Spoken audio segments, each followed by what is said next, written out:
Hi hello friends, ನಮಸ್ತೆ. T R D ಚಾನಲ್ಗೆ ತಮಗೆಲ್ರಿಗೂ ಪ್ರೀತಿಯ ಸ್ವಾಗತ. ಫ್ರೆಂಡ್ಸ್, ಎಲ್ಲರೂ ಹೇಗಿದ್ದೀರಾ, ಚೆನ್ನಾಗಿದ್ದೀರಾ ಅಂತ ನಾನು ಭಾವಿಸ್ತೀನಿ. ಹಾಗೆ ನಾನು ಕೂಡ ತುಂಬಾ ಚೆನ್ನಾಗಿದ್ದೀನಿ ಅಂತ ಹೇಳ್ತಾ, ಸೊ ಇವತ್ತು ಒಂದು ವಿಡಿಯೋವನ್ನು ಎಡಿಟ್ ಮಾಡಿ ಅಪ್ಲೋಡ್ ಮಾಡೋಣ ಅಂತ ಮಾಡ್ತಾಯಿದ್ದೀನಿ. ಸೊ ಹಿಂದಿನ ಎಪಿಸೋಡಲ್ಲಿ ನೀವು ನೋಡಿದ್ರಿ, ನಮ್ಮ ಲೇಔಟ್ನ ಗೆಳೆಯರ ಬಳಗದವರು ಎಲ್ಲ ಕುಟುಂಬಸ್ಥರು ಸೇರಿ ಗಣೇಶ ಉತ್ಸವವನ್ನು ಪ್ರಾರಂಭ ಮಾಡಿದ್ವಿ. ಸೊ ಆ ವಿಡಿಯೋಗೆ ಸಾಕಷ್ಟು ಜನ ನೋಡಿದ್ದೀರಿ, ಕಮೆಂಟ್ ಮಾಡಿದ್ದೀರಿ, ಲೈಕ್ ಕೊಟ್ಟಿದ್ದೀರಿ. ಅವರೆಲ್ಲರಿಗೂ ನನ್ನ ತುಂಬು ಹೃದಯದ ಧನ್ಯವಾದಗಳು. ಸೊ ಹಾಗೆ ಈ ವಿಡಿಯೋವನ್ನು ನೋಡಿ ಸಪೋರ್ಟ್ ಮಾಡಿ, ಲೈಕ್ ಮಾಡಿ, ಶೇರ್ ಮಾಡಿ, ಕಮೆಂಟ್ ಮಾಡಿ. ಯಾರೆಲ್ಲ ಟಿ ಆರ್ ಡಿ ಚಾನಲ್ನ ಸಬ್ಸ್ಕ್ರೈಬ್ ಮಾಡ್ಕೊಂಡಿಲ್ಲ, ದಯವಿಟ್ಟು ಸಬ್ಸ್ಕ್ರೈಬ್ ಮಾಡ್ಕೊಳ್ಳಿ ಅಂತ ತಮ್ಮಲ್ಲಿ ಸವಿನಯ ಪ್ರಾರ್ಥನೆಯನ್ನು ಮಾಡ್ಕೊಳ್ತಾ ಇದ್ದೀನಿ. ನಿಮ್ಮ ಸಪೋರ್ಟ್ ಇಲ್ಲ ಅಂದರೆ ನಾವು ಖಂಡಿತ ಏನೂ ಮಾಡಲಿಕ್ಕೆ ಆಗೋದೇ ಇಲ್ಲ. ನಮಗೂ ಪ್ರೋತ್ಸಾಹ ಬೇಕು. ಹಾಗೆ ನಿಮ್ಮ ಪ್ರೋತ್ಸಾಹ ಇದ್ದರೆ ನಮಗೂ ಉತ್ಸಾಹ ಇರುತ್ತೆ ವಿಡಿಯೋ ಮಾಡೋಕ್ಕೆ. ಸೊ ನನ್ನ ಟ್ಯಾಲೆಂಟ್ ಎಷ್ಟಿದೆಯೋ ಅಷ್ಟರ ಮಟ್ಟಿಗೆ ನಾನು ವಿಡಿಯೋವನ್ನು ಮಾಡಿ ಅಪ್ಲೋಡ್ ಮಾಡ್ತಾ ಇದ್ದೀನಿ. ಹಾಗೆ ಮೊದಲನೇ ದಿನದ ವಿಡಿಯೋ ತಾವೆಲ್ಲರೂ ನಿನ್ನೆ ನೋಡಿದ್ರಿ. ಇದು ಎರಡನೇ ದಿನದ್ದು ಗಣಪತಿ ವಾರ್ಷಿಕೋತ್ಸವದ ವಿಡಿಯೋ. ಸೊ ನೋಡಿ, ಎಲ್ಲ ಪೂಜೆ, ನಾನು ಹೋಗೋಷ್ಟರಲ್ಲಿ ಪೂಜೆ ಎಲ್ಲ ಮುಗಿದೋಗಿತ್ತು. ಮಹಾಮಂಗಳಾರತಿ ಕೂಡ ಮುಗಿದೋಗಿತ್ತು. ಬೆಳಗ್ಗೆ ಒಂದು 11 ಗಂಟೆ ಒಳಗಡೆ ಎಲ್ಲ ಮುಗಿಸ್ಬಿಟ್ಟಿದ್ರು. ಸೊ ನಾನು ಹೋಗುವಾಗ 11:30 ಆಗಿತ್ತು. ಸರಿ, ಕೈ ಮುಗಿದ್ಬಿಟ್ಟು ಸೊ ಒಂದಷ್ಟು ಜನ ಪರಿಚಯಸ್ಥರು ಇದ್ದರು, ನಮ್ಮ ನೇಬರ್ಸು, ಅಕ್ಕಪಕ್ಕದವರು. ಸೊ ಅವರನ್ನೆಲ್ಲ ಮಾತಾಡಿಸ್ಕೊಂಡು ಹಾಗೆ ಪ್ರಸಾದ ಕೊಡ್ತಾ ಇದ್ದರು. ಪ್ರಸಾದವನ್ನು ತಗೊಂಡೆ ನಾನು ಕೂಡ. ಆಮೇಲೆ ಇನ್ನೊಂದು ವಿಚಾರ ಏನು ಅಂತ ಅಂದರೆ, ನಮ್ಮ ಲೇಔಟಲ್ಲಿ ಇರುವವರಿಗೆ ಎಲ್ಲರೂ ಬರ್ತಾರೆ ಅಂತ ತುಂಬ ಪ್ರಸಾದ ಮಾಡಿಕೊಂಡು ತೊಗೊಂಡು ಬಂದಿದ್ದರು. ಪಾಪ ನೋಡಿ, ಕೊಡ್ತಾ ಇದ್ದಾರೆ ಇರೋರಿಗೆ. ಸೊ ಭಾಳಷ್ಟು ಜನ ಇನ್ನೂ ಬಂದಿರಲಿಲ್ಲ. ಎಷ್ಟೊಂದು ಪ್ರಸಾದ ವೇಸ್ಟ್ ಆಗ್ತಾಯಿತ್ತು. ಅಲ್ಲಿ ಇರೋರೇನೆ ಬಂದಷ್ಟು ಜನಕ್ಕೆ ಅಷ್ಟೇನೆ ತುಂಬಿ ಕೊಡ್ತಾಯಿದ್ರು. ಪಾಪ ವೇಸ್ಟ್ ಆಗಬಾರ್ದು, ತಿನ್ನೋರು ತಿನ್ನಲಿ ಅಂತ ಹೇಳಿ. ಸೊ ನೋಡಿ, ಮರುದಿನ ಬೆಳಗ್ಗೆ ಮಹಾಮಂಗಳಾರತಿಗೆ ಪ್ರಸಾದ ಅಂತೂ ಇದ್ದೇ ಇರುತ್ತೆ. ದಯವಿಟ್ಟು ನೆಕ್ಸ್ಟ್ ಟೈಮು ಈ ರೀತಿ ಮಾಡಬೇಡಿ. ಮಾಡಿದ್ದೆಲ್ಲ ವೇಸ್ಟ್ ಆಗುತ್ತೆ. ಬರ್ತಾರೆ ಅಂತಲೇ ಮಾಡಿರ್ತಾರೆ. ಯಾರೂ ಬರಲಿಲ್ಲ ಅಂದರೆ ತಿಂದವರಿಗೇ ಮತ್ತೆ ಕೊಡಬೇಕಾಗತ್ತೆ. ಸೊ ಹಾಗಾಗಿ ಹೋಗಿ ಗಣಪತಿಗೆ ಕೈ ಮುಗಿರಿ. ಹಾಗೆ ನಿಮ್ಮ ಕೈಲಾದಷ್ಟು ಕಾಣಿಕೆಯನ್ನು ಹಾಕಿ ಪ್ರಸಾದವನ್ನು ತಗೊಂಡು ಬನ್ನಿ. ಪ್ರಸಾದ ತುಂಬ ಅಂದರೆ ತುಂಬ ಚೆನ್ನಾಗಿತ್ತು. ನನಗಂತೂ ತುಂಬ ಇಷ್ಟ ಆಯಿತು. ಪ್ರಸಾದಕ್ಕೆ ನೋಡಿ, ಕಡಲೆಕಾಳು ಉಸಳಿ ಮಾಡಿದ್ರು.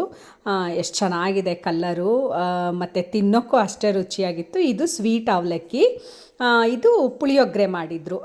ತುಂಬ ಚೆನ್ನಾಗಿ ಮಾಡಿದರು. ಏನು ಟೇಸ್ಟಾಗಿತ್ತು ಅಂತಂದರೆ, ಸೊ ಯಾರೆಲ್ಲ ಬಂದಿಲ್ವೋ ಅವರೆಲ್ಲ ನಿಜವಾಗ್ಲೂ ಅವತ್ತಿನ ದಿನದ ಬೆಳಗಿನ ಪ್ರಸಾದ ಭಾಳ ಮಿಸ್ ಮಾಡ್ಕೊಂಡ್ರಿ ಅಂತ ಅಂದ್ಕೊಳ್ತೀನಿ ನಾನು.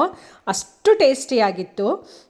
ಆಮೇಲೆ ಇಲ್ಲಿ ನೋಡಿ, ಅದಾದ ನಂತರ ಸಂಜೆ ಪ್ರೋಗ್ರಾಮ್ ಇದು. ಅವತ್ತು ಎರಡನೇ ದಿನದ ಸಂಜೆ ಪ್ರೋಗ್ರಾಮು.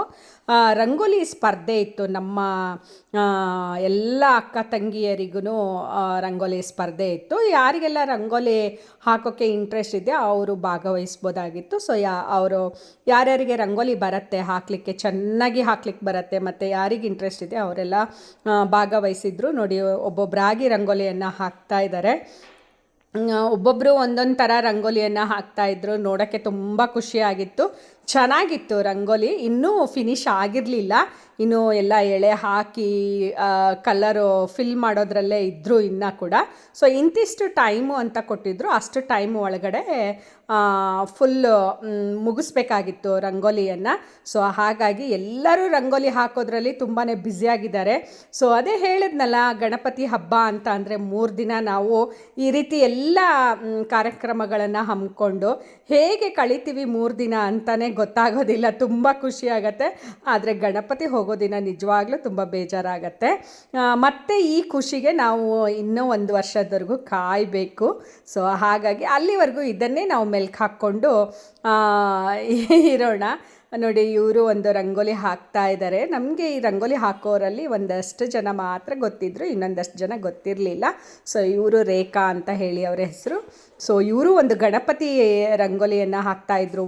ಸಖತ್ತಾಗಿ ಹಾಕ್ತಾಯಿದ್ರು. ಫುಲ್ಲು ಫಿನಿಶ್ ಆದಮೇಲೆ ನೋಡಬೇಕು ನೀವು, ಭಾಳ ನೀಟಾಗಿ ಬಂದಿತ್ತು ರಂಗೋಲಿ. ಸೊ ಮತ್ತು ರಂಗೋಲಿಗೆ ಪ್ರಥಮ ಬಹುಮಾನ, ದ್ವಿತೀಯ ಬಹುಮಾನ, ತೃತೀಯ ಬಹುಮಾನ ಅಂತ ಹೇಳಿ ಇಟ್ಟಿದ್ದರು. ಸೊ ಇಷ್ಟು ಜನರಲ್ಲಿ ಯಾರಿಗೆ ಪ್ರಥಮ ಬಹುಮಾನ, ದ್ವಿತೀಯ ಬಹುಮಾನ, ತೃತೀಯ ಬಹುಮಾನ ಬಂತು ಅಂತ ಗೊತ್ತಾಗಲಿಲ್ಲ. ಸೊ ನಾನು ಆ ಕಡೆ ಈ ಕಡೆ ವಿಡಿಯೋ ಮಾಡಿಕೊಂಡು ಬ್ಯುಸಿ ಆಗಿಬಿಟ್ಟೆ. ಮತ್ತು ಈ ಗಣಪತಿ ಹಾಕ್ತಾ ಇದ್ರಲ್ಲ ರಂಗೋಲಿ, ನಾನು ಅಂದ್ಕೊಂಡೆ ಅವ್ರು ಹಾಕುವಾಗ ಸೊ ಇದಕ್ಕೆ ಪ್ರಥಮ ಬಹುಮಾನ ಬರ್ಬೋದೇನೋ ಅಂತ ಹೇಳಿ. ಬಟ್ ಆದರೆ ಗೊತ್ತಾಗಲಿಲ್ಲ. ಕೇಳಬೇಕು ಯಾರಿಗೆ ಬಂತು ಅಂತ ಹೇಳಿ. ನೋಡಿ ಇವರು ಎಷ್ಟು ಕಷ್ಟಪಟ್ಟು ರಂಗೋಲಿ ಹಾಕ್ತಾ ಇದ್ದಾರೆ ಅಂದರೆ ಇದೊಂದೇ ಕಷ್ಟ ರಂಗೋಲಿ ಹಾಕೋಕ್ಕೆ. ಖಂಡಿತವಾಗ್ಲೂ ಬಗ್ಗಿ ರಂಗೋಲಿ ಹಾಕೋಕ್ಕೆ ಆಗೋದಿಲ್ಲ. ಹಾಗಾಗಿ ನಾನು ಭಾಗವಹಿಸಲಿಲ್ಲ. ಸೊ ನನಗೂ ಈ ಥರ ಕಾರ್ಯಕ್ರಮಗಳಲ್ಲಿ ಭಾಗವಹಿಸೋದು ಅಂದರೆ ಭಾಳ ಖುಷಿಯಾಗತ್ತೆ. ಸೊ ಹೆಲ್ಪ್ ಇದ್ದರೆ, ಯಾರ್ದಾದ್ರೂ ಒಬ್ರದ್ದು ಹೆಲ್ಪ್ ಇದ್ದರೆ ಹಾಕ್ಬೋದಾಗಿತ್ತು. ಸೊ ಯಾರ್ದು ಹೆಲ್ಪ್ ತೊಗೊಳ್ಳೋ ಹಾಗಿರಲಿಲ್ಲ, ಒಬ್ಬರೇ ಹಾಕಬೇಕಾಗಿತ್ತು. ಸೊ ಹಾಗಾಗಿ ನನಗಂತೂ ಸಾಧ್ಯನೇ ಆಗಲಿಲ್ಲ. ಸೊ ಭಾಗವಹಿಸಿದವರಿಗೆ ಎಂಕರೇಜ್ ಮಾಡೋಣ ಅಂತ ಹೇಳಿ ಎಂಕರೇಜ್ ಮಾಡ್ತಾಯಿದ್ದೆ. ಸೊ ಹಾಗೆ ಇವ್ರಿಗೆಲ್ರಿಗೂ ನಾನು ಒಂದು ದೊಡ್ಡ ಥ್ಯಾಂಕ್ಸನ್ನು ಹೇಳಬೇಕು. ಸೊ ವಿಡಿಯೋ ಮಾಡ್ತಾಯಿದ್ರೆ ಪಾಪ ನಮ್ಮ ಲೇಔಟ್ ಅವರು ನಿಜವಾಗ್ಲೂ ಇಷ್ಟು ಸಪೋರ್ಟ್ ಕೊಡ್ತಾರೆ ಅಂತ ನಾನು ಅಂದ್ಕೊಂಡಿರಲಿಲ್ಲ. ರಂಗೋಲಿ ಸ್ಪರ್ಧೆಗೆ ಕೊಟ್ಟ ಟೈಮ್ ಮುಗೀತು ಅಂತ ಕಾಣಿಸುತ್ತೆ. ನಮ್ಮ ಶ್ರೀಕಾಂತ್ ಬ್ರದರ್ ಅವರು ಅನೌನ್ಸ್ಮೆಂಟನ್ನು ಮಾಡ್ತಾ ಇದ್ದಾರೆ. ಏನು ಹೇಳ್ತಾರೆ ಕೇಳಿಸ್ಕೊಳ್ಳೋಣ. ಹೀಗೋಗಿ ಹಾಗೆ ಬಂದು ಮತ್ತೆ ನಿಮ್ಮ ಜೊತೆ ಮಾತಾಡ್ತೀನಿ ಫ್ರೆಂಡ್ಸ್.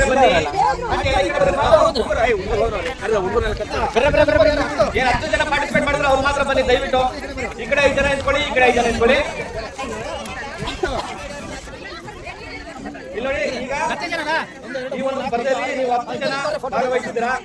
ಪ್ರತಿಯೊಬ್ಬರು ಸಹ ಬಹಳ ಕಡಿಮೆ ಸಮಯದಲ್ಲಿ ಬಹಳ ಸುಂದರವಾಗಿ ನಿಮ್ಮದೇ ಆದಂತಹ ಒಂದು ಡಿಸೈನ್ ರಂಗೋಲಿಯನ್ನು ನೀವೆಲ್ಲ ಮಾಡಿದ್ದೀರಾ. ಈ ಒಂದು ಸಂದರ್ಭದಲ್ಲಿ ಬಹಳ ಸಂತೋಷ ಆಗ್ತಿದೆ.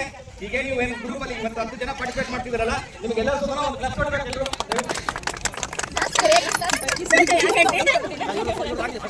ಈಗ ನಿಮ್ಮೊಂದು 10 ಜನ ಏನು ಪಾರ್ಟಿಸಿಪೇಟ್ ಮಾಡಿದ್ರೆ ಬಹುಮಾನ ಮತ್ತು ತೃತೀಯ ಬಹುಮಾನ 3 ಬಹುಮಾನ ಇರುತ್ತೆ. ಈ ಬಹುಮಾನ ವಿಜೇತರಿಗೆ ನಾವು ವಿಶೇಷವಾದಂತಹ ಒಂದು ಉಡುಗೊರೆಯನ್ನು ಕೊಡ್ತೀವಿ. ಅದು ಬಹುಮಾನ ನಂತರದಲ್ಲಿ.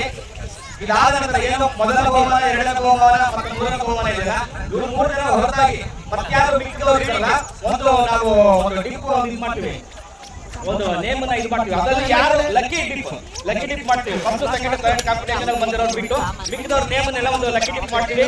ಆ ಲಕ್ಕಿ ಡಿಪ್ ಅಲ್ಲಿ ಬಂದಿರುವಂತವ್ರು ಯಾರು ಇರ್ತಿದೆ ಅವ್ರಿಗೂ ಸಹ ಒಂದು ಸಮಾಧಾನಕರ ಒಂದು ಬಹುಮಾನವನ್ನು ನಾವು ಕೊಡ್ತೀವಿ. ಎಲ್ಲರ ಮಕ್ಕಳು ಮುಗುಳುನಾಗೆ ಬರಲಿ.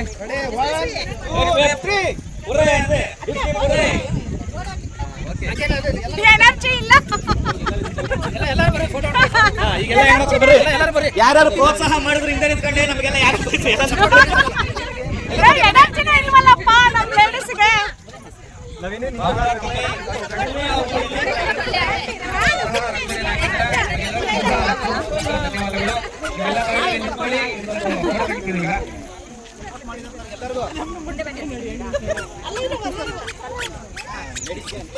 ಲತಾ ಮೇಡಮ್ ಮತ್ತು ಸುಮಾ ಮೇಡಮ್ ಅವರು ನಿಮ್ಮ ರಂಗೋಲಿ ಏನಿದೆಯಲ್ಲ ಅದನ್ನೆಲ್ಲ ಸುಮ್ಮನೆ ಅವರು ಅಬ್ಸರ್ವ್ ಮಾಡ್ತಾರೆ, ನೋಡ್ಕೊಂಡು ಬರ್ತಾರೆ.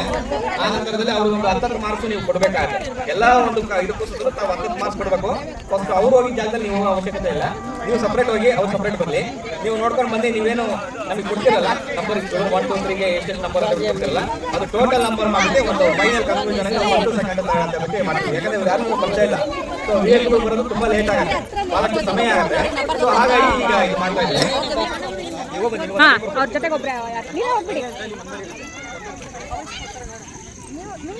ನಿಮ್ದು ನೀವು ಕೊಡಿ, ಅವ್ರದ್ದು ತಗೋಬೇಡಿ, ಜೋರಾಗಿ ಹೇಳ್ಬೇಡಿ, ನೀವು ಮೆತ್ತಿಗೆ ಹೇಳ್ಕೊಳ್ಳಿ.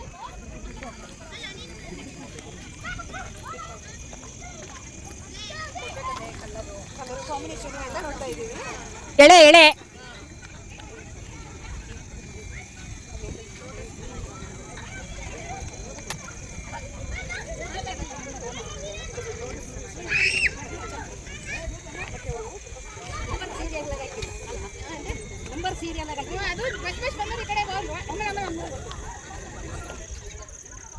ಈ ರಂಗೋಲಿನೂ ಸಖತ್ತಾಗಿದೆ ನೋಡಿ ಫ್ರೆಂಡ್ಸ್. ಫೈನಲಿ ರಂಗೋಲಿ ಸ್ಪರ್ಧೆಗೆ ಕೊಟ್ಟ ಟೈಮು ಮುಗೀತು. ಸೊ 1 ಅವರ್ ಕೊಟ್ಟಿದ್ದರು. 1 ಅವರ್ ಒಳಗಡೆ ಸೊ ಎಲ್ಲ ರಂಗೋಲಿಗಳನ್ನು ಬಿಡಿಸಿ ಎಲ್ಲರೂ ಕಲರ್ಫುಲ್ ಮಾಡಿ ಮುಗಿಸಿದ್ದಾರೆ ಕೊಟ್ಟ ಟೈಮಲ್ಲಿ. ಸೊ ಈಗ ನೋಡಬೇಕು, ಜಡ್ಜಸ್ಸು ನೋಡ್ತಾ ಇದ್ದಾರೆ ಯಾರಿಗೆ ಫಸ್ಟ್, ಸೆಕೆಂಡ್, ಥರ್ಡ್ ಪ್ರೈಸ್ ಬರುತ್ತೆ ಅಂತ ಗೊತ್ತಿಲ್ಲ. ಸೊ ನಿಮಗೆ ಯಾವ ರಂಗೋಲಿ ಇಷ್ಟ ಆಯಿತು ಅಂತ ಹೇಳಿ ಕಮೆಂಟ್ ಮೂಲಕ ತಿಳಿಸಿ. ಹಾಗೆ ಲೈಕ್ ಮಾಡಿ, ಶೇರ್ ಮಾಡಿ. ನನ್ನ TRD ಚಾನಲ್ನ ಇದುವರೆಗೂ ಯಾರೆಲ್ಲ ಸಬ್ಸ್ಕ್ರೈಬ್ ಮಾಡ್ಕೊಂಡಿಲ್ಲ ಸಬ್ಸ್ಕ್ರೈಬ್ ಮಾಡ್ಕೊಂಡು ಫ್ರೆಂಡ್ಸ್. ನಾನು ವಿಡಿಯೋ ಮಾಡುವಾಗ ಎಲ್ಲರ ಜೊತೆ ಖುಷಿಯಾಗಿ ಮಾತಾಡಿಕೊಂಡು ಬಂದಿದ್ದೆ, ಚೆನ್ನಾಗಿತ್ತು. ಸೊ ಎಲ್ಲರೂ ನ್ಯಾಚುರಲ್ ಆಗಿ ಮಾತಾಡಿದ್ದು ವಿಡಿಯೋ ಇತ್ತು. ಬಟ್ ನಾನು ವಾಯ್ಸ್ ಅದನ್ನು ಮ್ಯೂಟ್ ಮಾಡಿದ್ದೀನಿ. ಯಾಕೆ ಅಂತಂದರೆ ಬ್ಯಾಕ್ ಮ್ಯೂಸಿಕ್ ಇತ್ತು, ಸಾಂಗ್ ಹಾಕ್ಬಿಟ್ಟಿದ್ರು ಗಣೇಶಂದು.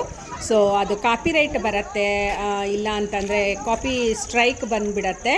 ಸೊ ಹಾಗಾಗಿ ಚಾನಲ್ಗೆ ಎಫೆಕ್ಟ್ ಆಗುತ್ತೆ ಅಂತ ಹೇಳಿ ನಾನು ಆ ವಾಯ್ಸನ್ನು ನಾನು ಮ್ಯೂಟ್ ಮಾಡಿಬಿಟ್ಟು ಬೇರೆ ನನ್ನ ವಾಯ್ಸನ್ನು ಕೊಡ್ತಾ ಇದ್ದೀನಿ. ಇನ್ನೇನು ಎಲ್ಲವೂ ಮುಗೀತು, ರಂಗೋಲಿ ಸ್ಪರ್ಧೆ ಮುಗೀತು. ಇವಾಗ ಇದರ ನಂತರ ಮತ್ತೆ ಹೋಮ ಇಟ್ಕೊಂಡಿದ್ದಾರೆ, ಭಾಳ ದೊಡ್ಡ ಹೋಮನೇ ಇಟ್ಕೊಂಡಿದ್ದಾರೆ. ಭಾಳಷ್ಟು ಜನ ಭಾಗವಹಿಸ್ತಾ ಇದ್ದಾರೆ ಹೋಮಕ್ಕೆ. ಸೊ ನಾನು ಹೋಮಕ್ಕೆ ತಯಾರಿಯಾಗಿ ಬರಬೇಕು, ಮನೆಗೆ ಹೋಗಿ ರೆಡಿಯಾಗಿ ಬರ್ತೀನಿ. ಮತ್ತು ಮುಂದಿನ ವಿಡಿಯೋನಲ್ಲಿ ತಮಗೆಲ್ರಿಗೂ ಸಿಗ್ತೀನಿ. ನಾನು ಹೋಮದ್ದು ವಿಡಿಯೋನು ಮಾಡಬೇಕಾಗಿದೆ, ದಯವಿಟ್ಟು ಸಹಕಾರ ನೀಡಿ ಅಂತ ಹೇಳ್ತಾ ಬಾಯ್ ಫ್ರೆಂಡ್ಸ್.